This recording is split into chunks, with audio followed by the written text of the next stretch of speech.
Breaking news, hii ni taarifa mbaya kutoka katika shirikisho la Tanzania TFF, ambapo wametoa taarifa kwamba shirikisho la mpira wa miguu Afrika CAF limeufungia kwa muda uwanja wa Benjamin Mkapa Dar es Salaam kutokana na eneo la kuchezea pitch kuendelea kupungua ubora wake.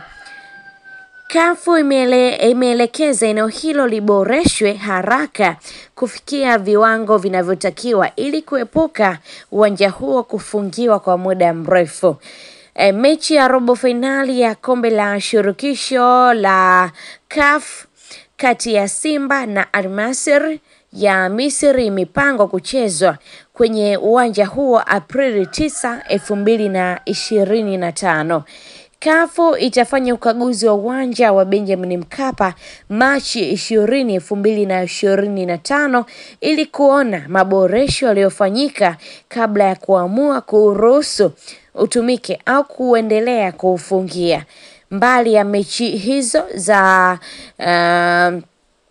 CAF ambazo Simba ndiyo mhusika mkuu, ndiyo timu pekee ambayo itacheza katika michuano hii ya kimataifa kombe la shirikisho barani Afrika, uwanja wa Benjamin Mkapa umepangwa kutumika kwa ajili ya finali za michuano ya CHAN zitakazofanyika Agosti 2025. Clifford Marion Ndimbo, ofisa habari na mawasiliano TFF, Machi 12, 2025. Hii ndio taarifa ambayo imetolewa na shirikisho la mpira wa miguu Tanzania TFF kutoka kunako shirikisho la mpira wa miguu Afrika CAF, likitoa taarifa kuweza kufungia uwanja wa Mkapa ambao tunafahamu ya kwamba uwanja wa Mkapa ulikuwa unafanywa maboresho na haujatumika sana kwa muda mrefu kama tunavyofahamu, kutokana na maboresho ambayo yalikuwa yakifanyika. Zaidi ulikuwa ukitumika kwenye michuano ya kimataifa na mechi kubwa tunazungumzia kama vile derby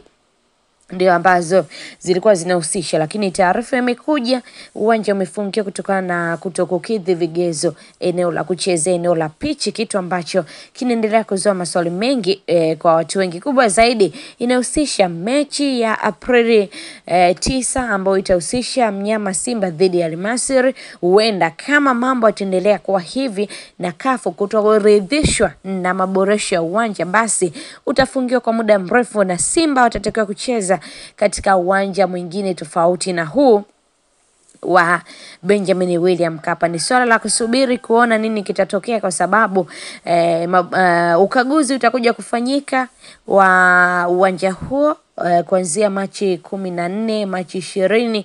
Mambo hayo yatakuja kukaguliwa ili kuona kila kitu kama kipo sawa. Tuambie maoni yako kwenye hili, lakini kubwa zaidi usiache kusubscribe katika YouTube channel yetu ya Mtanange TV.